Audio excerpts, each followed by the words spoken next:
পরে পরিত্যক্ত ভারতকে নিজেদের কবজায় নিয়ে তাদের প্রেসক্রিপশনে নির্বাচন করার জন্য দৌড়াচ্ছ। আমরা জনগণের কথা বলি, জুলাই গণঅভ্যুত্থানের শহীদদের প্রতি এবং জুলাই যোদ্ধাদেরকে আইনি স্বীকৃতি দিয়ে জুলাই সনদ অবিলম্বে স্বাক্ষর করতে হবে এবং কার্যকর করতে হবে। আগামী সংসদের জন্য আমরা এই জুলাই সনদ বিলম্বিত করতে চাই না। আগামী সংসদে কে ক্ষমতায় আসবে সেটা আমাদের জানা নেই। যারা যুদ্ধ করে দেশকে ফ্যাসিবাদ মুক্ত করেছে তাদের সুরক্ষা চাই, তাদের শহীদদের মর্যাদা দিতে চাই। আমার খেলাফত মজলিস সহ যারা আমরা মাঠে নেমেছি, আমরা এই নির্বাচনকে সুষ্ঠু নিরপেক্ষ নির্বাচন করার জন্য আমরা বদ্ধপরিকর। আমরা এই সরকার প্রতিষ্ঠিত হয়েছে কি করবে? সংস্কার, তারপরে বিচার, নির্বাচন। সংস্কার, প্রয়োজনীয় সংস্কার এটা অব্যাহত রাখতে হবে এবং বিচার, দৃশ্যমান বিচার, এখন এই দৃশ্যমান বিচার হতে হবে এবং বিচারের কার্যক্রম অব্যাহত রাখতে হবে এবং অবাধ সুষ্ঠু নিরপেক্ষ নির্বাচন, আওয়ামী আমলের নির্বাচন আমরা চাই না। এখন যারা মনে করছেন সকল প্রশাসন আপনাদের মুষ্টির ভিতরে চলে আসছে আর তাদেরকে দিয়ে নিজেদের মতো করে গতবারের মতো 24-এর মতো নির্বাচন, 18-র মতো নির্বাচন, 14-র মতো নির্বাচন করে ক্ষমতায় আসতে চান, জনগণ সেই প্রত্যাশা পূরণ হতে দেবে না।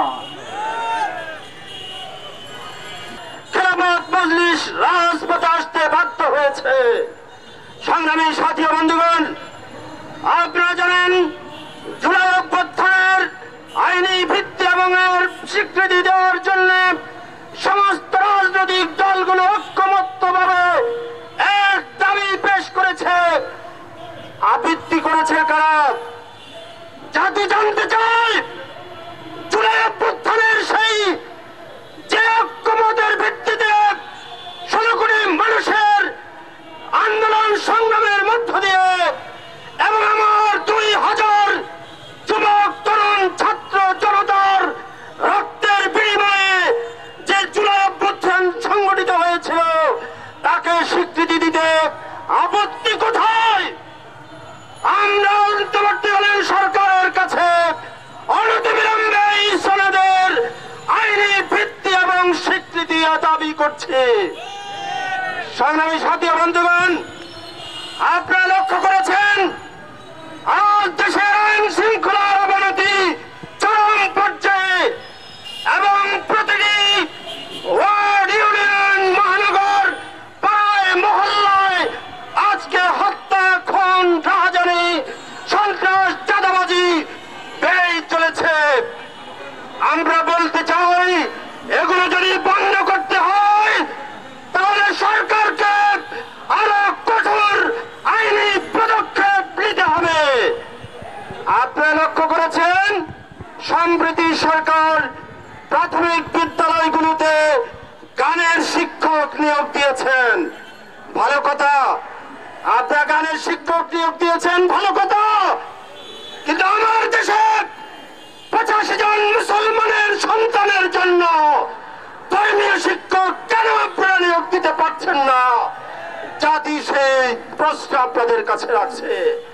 সব শেষে বলতে চাই, যদি আগামী জাতীয় সংসদ নির্বাচন ফেব্রুয়ারির মধ্যে 15-এর মধ্যে সংগঠিত করতে হয় তাহলে খেলাফত মজলিস ঘোষিত এই 6 দফা দাবি বাস্তবায়ন করে আপনাকে সামনে অগ্রসর হতে হবে। বাংলাদেশের মানুষ বারবার রক্ত দিয়েছে, জীবন দিয়েছে, আন্দোলন সংগ্রামের মধ্য দিয়ে প্রতিটি সূর্যোদয় এই ভূখণ্ডের জনতার রক্তস্নাত হয়ে একের পর এক 54টি বছর আমরা অতিক্রম করেছি। আর একটি সূর্যোদয়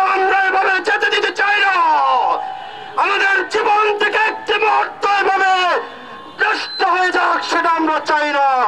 সুতরাং খেলাফত মজলিসের 6 দফা মেনে নিন, অনতিবিলম্বে জুলাই সনদের স্বীকৃতি দিয়ে জাতিকে ঐক্যবদ্ধ করুন। সবাইকে ধন্যবাদ। আল্লাহ হাফেজ।